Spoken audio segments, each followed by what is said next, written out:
وبرکاتہ الحمدللہ رب العالمین والعاقبۃ للمتقین والصلاۃ والسلام علی سید الانبیاء والمرسلین وعلی آلہ واصحابہ اجمعین اما بعد۔ صدر مجلس، حکم صاحبان اور میرے عزیز ساتھیوں، آج کی اس سالانہ انجمن میں میری تقریر کا عنوان ہے دعائیں بے اثر کیوں۔ قرآن و حدیث کے اوراق و صحابہ تابعین اور بزرگان دین کے واقعات سے بات بالکل واضح ہے کہ جب بندہ اللہ کے حضور میں گڑ گڑایا، اپنی عاجزی و لاچاری کا اظہار کیا، تو اللہ نے ان کی کھیتی کو سیراب کر دیا، ان کے لیے سمندروں میں راستے بنا دیے، ان کے کھانے اور پینے کے انتظام کر دیا۔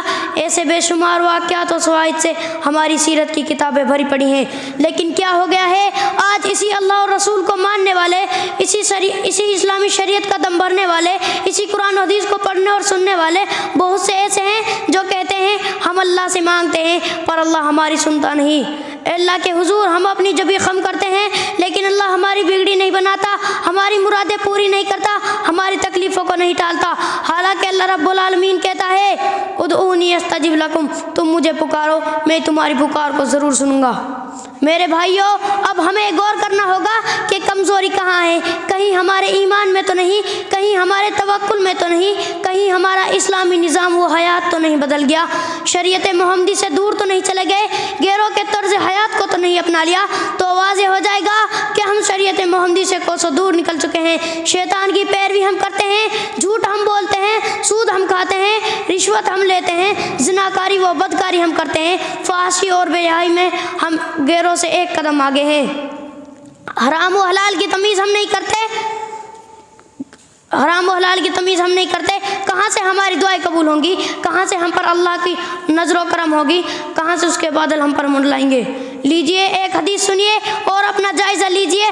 حضرت ابو ہریرہ رضی اللہ عنہ نے بیان کیا کہ نبی کریم صلی اللہ علیہ وسلم نے ایسے شخص کا تذکرہ کیا جو ایک طویل سفر کی وجہ سے اس کے بال پراگندہ اور جسم غبار آلود ہے، اس حالت میں آسمان کی طرف ہاتھ بلند کر کر یا ربی پکارتا ہے، لیکن کیا ہے؟ مطعمہ حرام، اس کا کھانا حرام ہے، وہ مشربہ حرام، اس کا کھانا حرام ہے، اس کا پینا حرام ہے، وغذی بالحرام، اور اس کا جسم حرام سے فلا ہے۔ فانی استجاب لکا، ایسے شخص کی دعا کیسے قبول ہو سکتی ہے؟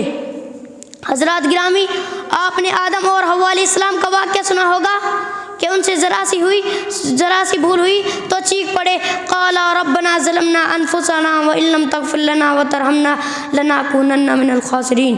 آدم اور حوا علیہ السلام نے کہا اے ہمارے رب، ہم نے اپنا بڑا نقصان کیا ہے، اگر تو ہماری مغفرت نہیں کرے گا اور ہم پر رحم نہیں کرے گا تو واقعی میں ہم نقصان اٹھانے والوں میں سے ہو جائیں گے۔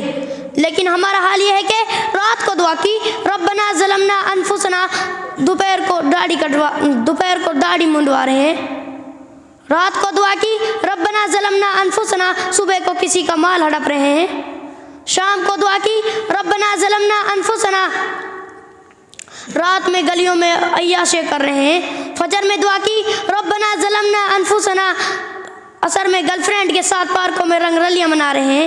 کہاں سے ہماری دعائیں قبول ہوں گی؟ کہاں سے ہمارے دل و زبان میں اثر پیدا ہوگا؟ میرے بھائیوں، آؤ معافی مانگ لو، ابھی وقت ہے، معافی مانگ لو، ورنہ قیامت کے دن یہ کہنے کا موقع نہیں ملے گا کہ میرے رب مجھے دنیا میں واپس بھیج دے تاکہ میں نیک عمل کر کے تیری رضا کا مستحق ہو جاؤں۔ میرے بھائیوں، معافی مانگ لو، اللہ تو ہمہ وقت معاف کرنے کے لیے تیار ہے، لیکن دعائیں خلوص و للہیت کے ساتھ ہونی چاہیے۔ وہ اللہ معاف کیوں نہیں کرے گا جو غفور الرحیم ہے اور جو نہ مانگنے پر غصہ ہوتا ہے؟ جیسا کہ نبی کریم صلی اللہ علیہ وسلم نے فرمایا من لم یسأل اللہ یغضب علیہ، جو اللہ سے نہیں مانگتا اللہ اس سے ناراض ہوتا ہے۔ آخر میں اس شعر کے ساتھ اپنی تقریر کو ختم کرنا چاہوں گا۔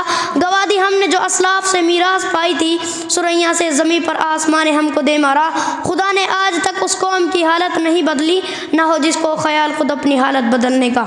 آخر میں اللہ رب العالمین سے دعا ہے کہ اللہ رب العالمین ہمیں دعائے خلوص و للہیت کے ساتھ دعا کرنے کی توفیق دے۔ آمین۔ وآخر دعوانا ان الحمدللہ رب العالمین۔ السلام علیکم ورحمۃ اللہ وبرکاتہ۔